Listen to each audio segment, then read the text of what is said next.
ова издание, коронавирусот почна да се шири во рурална Америка. Ке може ли да издржи тамошниот здравствен систем? Милиони американци со барања за бенефиции поради невработеност. Какви се досегашните економски последици?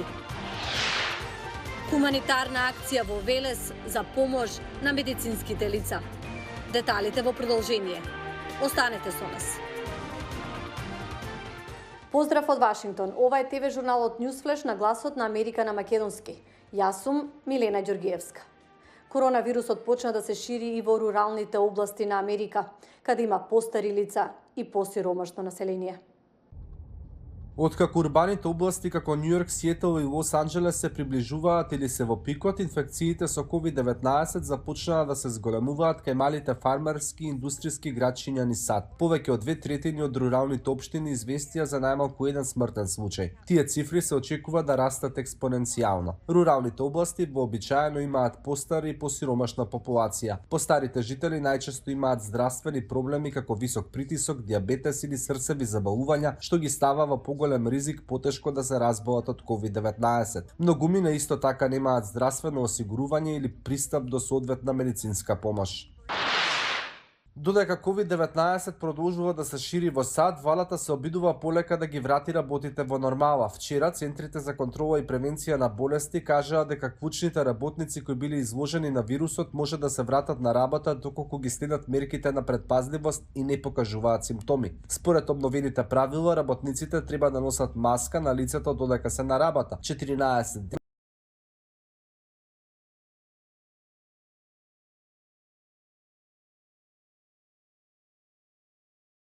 разговори со стажанката во Белата куќа Моника Левински доведоа до импичмент на председателот Бил Клинтон. Во август 1994 Трип стана експерт за односи со јавност во Пентагон, каде работела Левински по стажирањето во Белата куќа. Двете станале пријателки. Трип тајно ги снимала разговорите со Левински, која и кажала дека имала афера со Клинтон. Снимките ги предала на независниот обвинител Кенет Стар, кој отворил истрага која заврши со импичмент.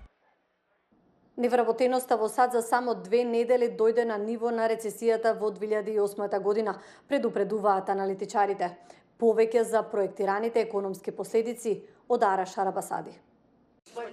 Само изминатата недела, 6,6 милиони американци поднесоа барања за бенефиции заради невработеност. Бројот на невработени за само 2 недели ги надмина рекордните 10 милиони. Давид Вилсон е аналитичар во Институтот Петерсон за меѓународна економија. Тој вели дека невработеноста брзо стигнала на нивото на рецесијата од 2008-та. Тогаш беа потребни 19 недели да се стигне до таа цифра. Сега се постигна за само 2. Загрижувачко. Вишиот економски аналитичар од bankrate.com, Марк Хамрик, вака го објаснува колапсот. Сите сме се уште дома, не можеме да конзумираме работи како обично и тоа има влијание на потрошувачката. Економистите велат дека е рано да се очекува опаѓање на бројката на невработени во САД, но прашањето е колку долго ова ќе трае. Ке има долгорочна, ако не и трајна штета, ке има бизниси што нема да може да се опорават, како по 11 септември. Многу работи ќе се променат за секогаш. Доаѓа време на неизвестност. Ова е координирано економско забавување во светот. Нема економија што е во позиција да биде локомотива. Експертите предупредуваат дека вестинските показатели од економското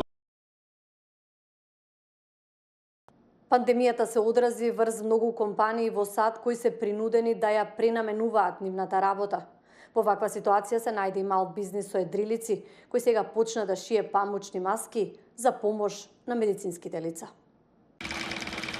На крајбрежјето на сојузната држава Мејн, компанија чии машини до неодемна шија едра, сега произведуваат маски за лице. Имаме машини и ресурси да ги правиме маските. Собственикот на Nord Sales Ерик Болдвин вели дека тој и неговите двајца колеги едно саботно утро научиле како да ги прават маските и истиот ден почнале со нивно производство. Ова е нешто поинакво и забавно, а истовремено ќе биде од голема помош. Мејн има крајбреже долго 5632 километри. Едрилиците и нивното одржување сочинуваат најголем дел од тамошната економија. Бизнисот сега се намали поради пандемијата на коронавирус, поради што тимот на Болдвин продолжил да изработува маски. Didn't even think twice about it. Не ми требаше многу, брзо бев сигурен дека сакам да оставам се друго и да се посветам на ова, што на сите може да ни помогне. Центрите за контрола и превенција на болести на САД велат дека маските како овие од платно треба да бидат последна опција за користење, откако ќе се искористат сите други можности за заштита. И 2 велешанки бесплатно прават маски за здравствените работници во нивниот град. Мики Трајковски разговараше со нив. Треба доволно време да се посвети за да се изработи една маска која е повеќе намеска. Оваа маска може да се испере, да се испегла и да се употреби повторно. Се обележуваат свикови, се мине еден дел, уште еден дел на машина. Иако станува збор за сложена процедура, Славица од Велес и по неколку часа дневно поминува на својата машина за шиење за да изработи што повеќе маски за заштита во време кога пандемијата со коронавирусот зафаќа многу луѓе. Идејата за оваа благородна мисија за кратко време се преточила во реалност, вели Ружица Николова. Маските кои тие ги создаваат завршуваат во здравствените установи во нивниот град. Седејќи дома, сакав да го искористам слободното време и да помогнеме пред се на здравствените работници, бидејќи сите, како мајки, знаеме колку тие здравствени работници некогаш не биле многу потребни во животот. Мислев дека е момент и право време сега да им се одолжиме за седото. Ние прво бараме од нив поддршка кога сме болни. Чекаме од нив да ни помогнат. Сега дојде време да можеме ние да им помогнеме. Ружица вели дека во изработката го вклучила дури и своето семејство. Првите 1200 маски веќе биле предадени во вистински раце. Горда сум што им покажав на децата дека треба да се помага, бидејќи ги вклучив и нив, која во сечење на врвци, која во чистење на конец, и не запираме тука, ќе шиеме и ќе нудиме помош се додека таа е потребна. Подршка пристигнала и од Велешката фондација за локален развој и демократија Фокус. Група на наши сограѓанки Велешанки дојдоа и побараа поддршка од фондацијата за да можат да му помогнат на јавното здравство во екот на епидемијата на COVID-19. Тогаш фондацијата рече дека тоа ќе го сториме заедно и навистина го правиме. Дополнително се шијат уште 2500 маски, стотинат ќе бидат поделени на сиромашни граѓани од Велес и мобилните тимови на Црвениот крст, а во нивната изработка се активирани и десетина други волонтерки. На предната страна на маските пишува Велешанки за јавно здравје. Тоа е брендот под кој се реализира и оваа акција. Од Охрид за Гласот на Америка, Мики Трајковски. А волонтери како овие Велешанки има насекаде во светот. Во продолжение за уште една хуманитарна акција. Во средина на пандемијата на коронавирус, 34 годишниот невролог Мајкл Велс сака да биде корисен. Барав начини како да се вклучам да помогнам, користејќи го моето знаење за вирусот од биологијата. Кусо откако ова го објавил на социјалните медиуми, многу научници ја понудиле нивната експертиза. Велс направил заедничка база од волонтери, која досега има 7000 членови.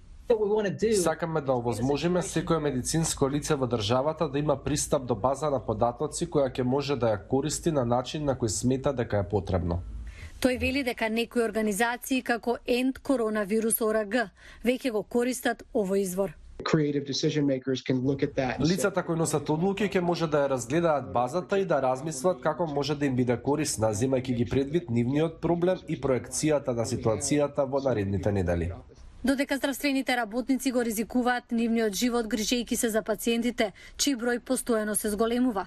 Базата на податоци на Велс им овозможува на професионалците кои не се во првите редови во справување со COVID-19 да се вклучат во борбата. Од мене толку, до гледање до утре.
Италија.